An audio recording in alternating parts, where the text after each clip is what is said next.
welcome back to the Cincy Reformed podcast. Zach Wise here, pastor of Ascension Reformed Church. And today I'm not here with my normal co-pilot, Brandon Burks, but rather I'm here with my friend, Will Edison. So Will, welcome to the Cincy Reformed podcast. Is this a dream come true for you? Thank you. It is. I'm a big fan of the podcast. Oh yes, of course you are. Everyone absolutely. is. I really Everyone appreciate is.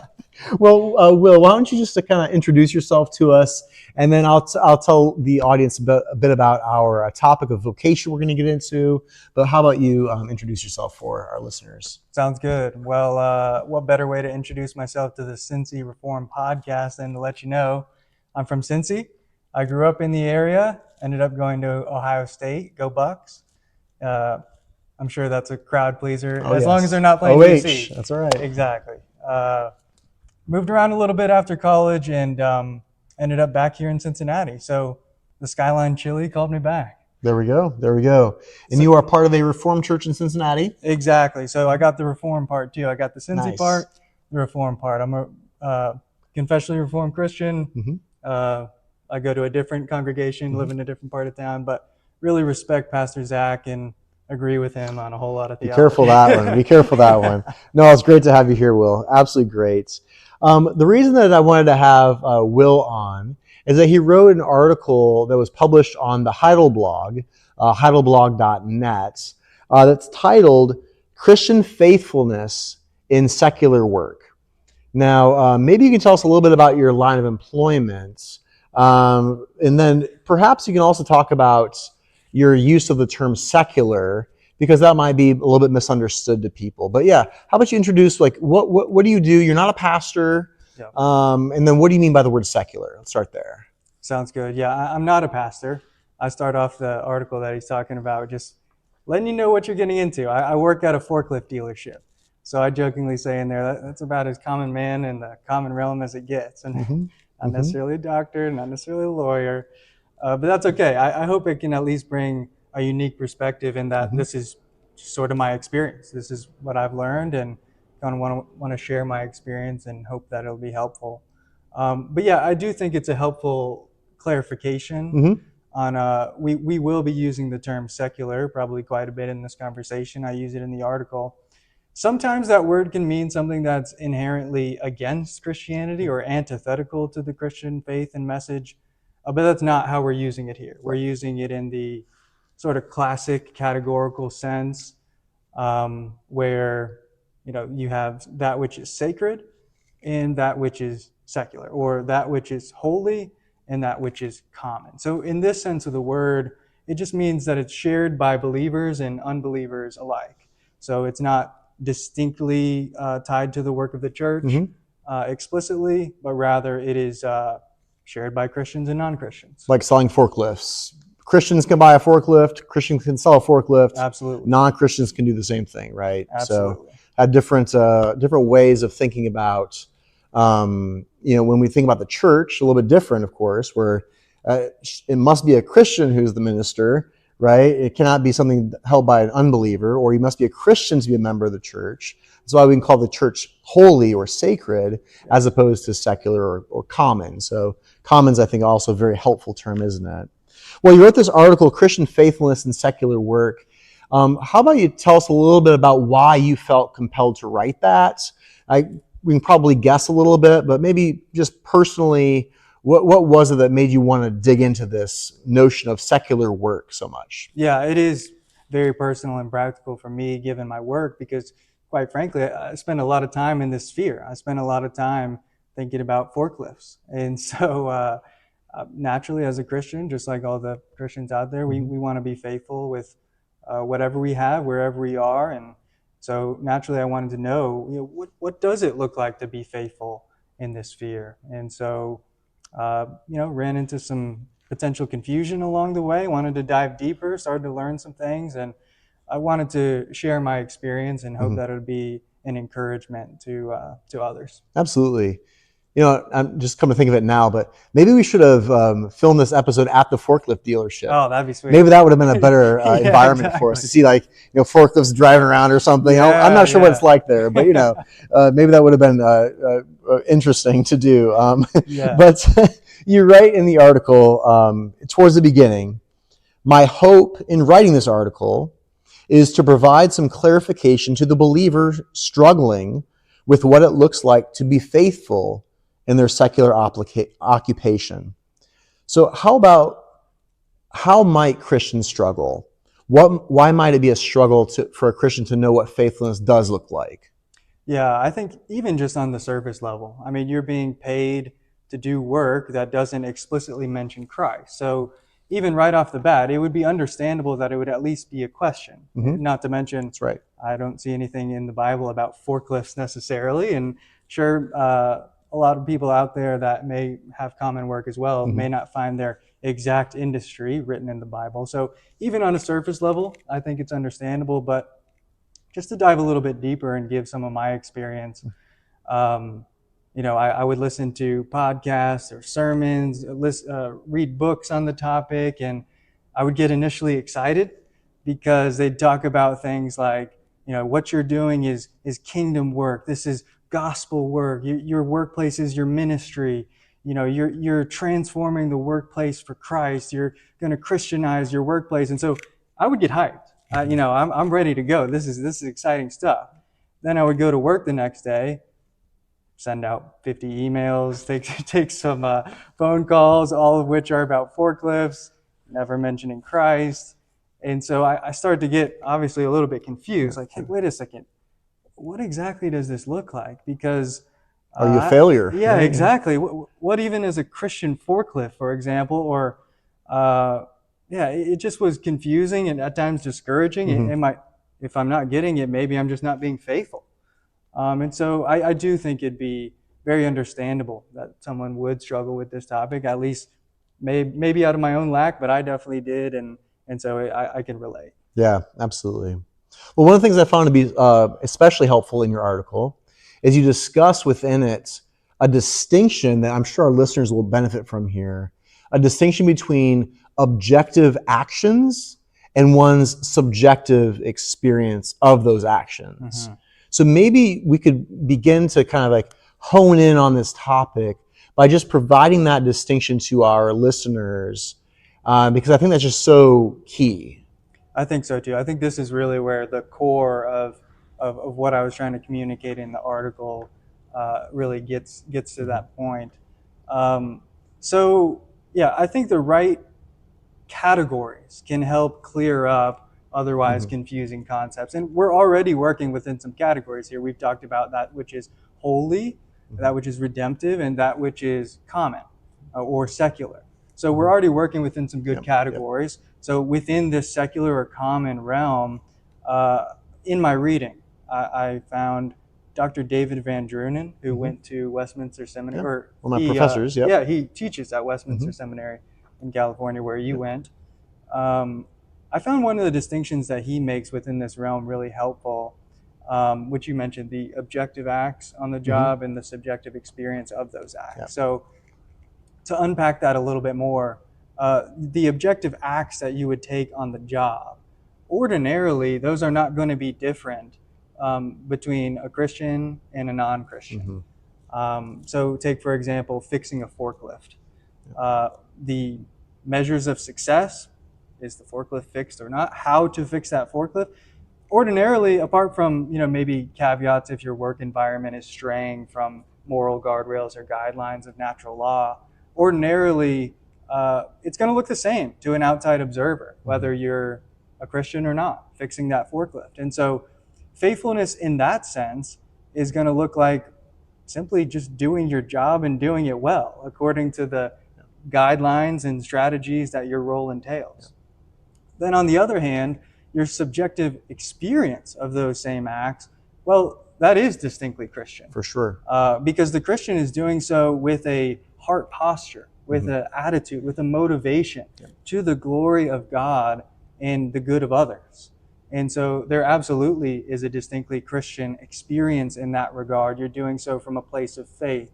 You're working as if, I like to say, God is your boss's boss. So you're doing your job to fulfill the duties and requirements that your boss requires, but then you're also working for an ultimate end, which is to the glory of God and the good of others. And so already I think this picture of what faithfulness looks like in the secular realm is starting to come together, where on the one hand, it looks like doing your job and doing it well, and all the while doing so to the glory of God and the good of others. And Mm-hmm. if you're seeking to serve other people through your labors and doing so in a way that honors God, your work is glorifying to God, whether or not you call it Christian or not. Absolutely. And I think one of the things that Will just said that I want to kind of underline for us is that he used the word ordinarily. So ordinarily, your external objective acts will not be different from a non-Christian. But he also made that a caveat there. He made a caveat there with ordinarily, because there are times when it will, right? There Absolutely. are times when you might be tempted toward immorality in your job, or maybe your whole industry is going in an immoral direction. And so as a Christian, your objective acts might not be the same as a non-Christian in that way. And your objective act might be faithful to Christ, but not faithful to the work expectation, That's right. because it's gone in the wrong direction, right? Exactly. But ordinarily they do line up most often. How about discussing a little bit, your day-to-day job? How does this kind of affect, your sale of a forklift, your working with a forklift? Anything else you want to say there in terms of how, this kind of consideration impacts you? Yeah, I do think that it uh, helps me to work with more meaning and purpose. Like I mentioned, I said it somewhat jokingly, sending out a bunch of emails, doing spreadsheets, stuff like that. But in reality, I think maybe you can relate. Sometimes our jobs can feel overwhelming or can feel mundane at Mm-hmm. times. Mm-hmm. But if we remember, wait a second, this isn't just an email. I'm not Mm-hmm. just providing a forklift as a task as such, but I'm actually helping their business flourish. Mm-hmm. I'm actually loving my neighbor well through my labors.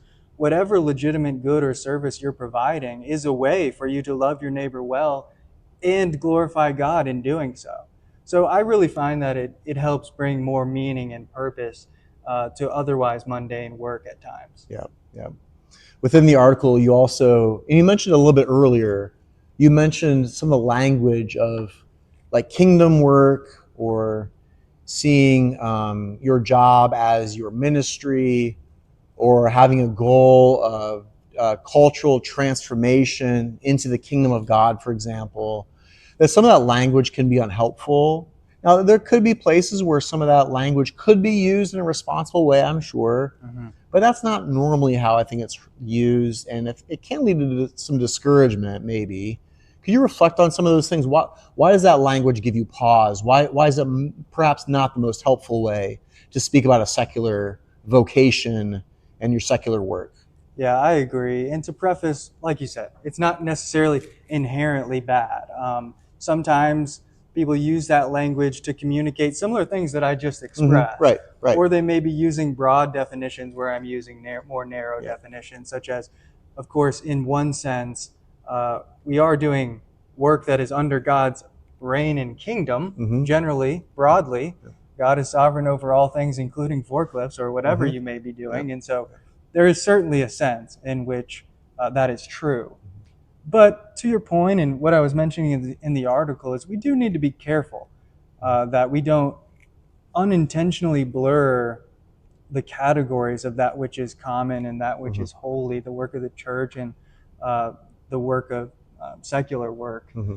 Uh, because it can actually, again, unintentionally devalue both Right. the secular work and the work of the church. So, on the one hand, it can make believers feel like they somehow have to Christianize their work. Their work Mm-hmm. has to somehow become sacred in order to be meaningful and valuable. And that's just not the case. As we just talked about, uh, God has ordained that there would be this kind of work in his provisional, sustaining. I think back on the covenant with Noah, for Yes, example. yes, God absolutely. has ordained that we would work amongst believers and unbelievers alike. And so it can be inherently glorifying and honoring to him if you're providing a legitimate good or service to people. And of course, we do want to, where possible, um, share Christ Yeah. with our coworkers and pray for opportunities to do so. I don't want to be heard as discouraging Right. people from doing that. But I also don't want people to feel like, sure, you shared Christ with one of your coworkers today, but the rest of the time you weren't glorifying God. That's right. It wasn't. Yes. That's your real work is missionary work, but then sure you do Yeah. 40 hours a week of something else. So we don't want to devalue secular work in that way, and we also don't want to lose the thrust of some of these redemptive words as well. I think about gospel, for example, gospel work. Well, again, properly speaking, the gospel is the good news announcement of the person and work of Christ, what Jesus Christ, truly God and truly man, has accomplished in history. He has fully accomplished all that is required for right standing with God in his life, death, and resurrection. It's an announcement of what he has done, not something for us to do, Right. properly speaking. And so we just come dangerously close when we mix words like that to gospel work. to open the door for misunderstanding that this is something for us to do. The gospel is something for us to do. There's something left to be done in regards to our salvation, or words like ministry. I mean, we could go on. Yep. The work of the institutional church is to administer the word and the sacraments. And I don't know that, adding forklifts to that mix and ministering that'd be forklifts fun, but I don't know if I'd be very good at it. Yeah. So again, just my concern is I don't want people to run into some of the same confusion and discouragement that I ran into. And so it'd be helpful to be clear with our words where possible. Absolutely. Well, I certainly have appreciated this conversation with you, Will. Are there any kind of closing remarks or closing encouragements you'd like to leave with our listeners before we sign off here? Yeah, we've touched on quite a bit of theology, some practical Let's just pause things. real fast. Sorry, Brandon will edit this out. Yeah, no worries. This is one of the fun things about having a church building here. All right, so go for it. Just start from back to after my question for you. So, and remind me what the question. The question is, what kind of encouragement do you want to leave our listeners with? Yeah, we've talked about a lot of different theology, some practical points, but I really just want to get to the bottom line here. Hey, if you hear nothing else, hear this. If you're in secular work or you're counseling someone who is, your work is inherently dignified. It's inherently meaningful. It can be inherently glorifying to God if you're doing your job and doing it well, and doing so to the glory of God and good of others. Seek to love your neighbor well through your labors, whatever it is, whatever legitimate good or service that you're providing. Do so in a way that's loving your neighbor well and honoring to God, seeking to do so according to his word and to his glory. And really that's what it's all about. We can use all the Christianese that we want, but that's what it boils down to. So that's just my encouragement to everyone.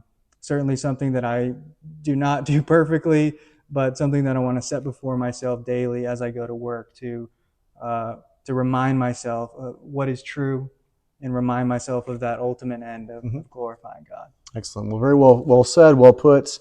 The article is Christian Faithfulness in Secular Work. We will have that in the show notes page as well. That way you can go there and read the entirety of the article for yourself. But I'd like to thank Will for joining us this evening for this week's episode on the Cincy Reformed podcast. Check out our other episodes at cincyreformed.org.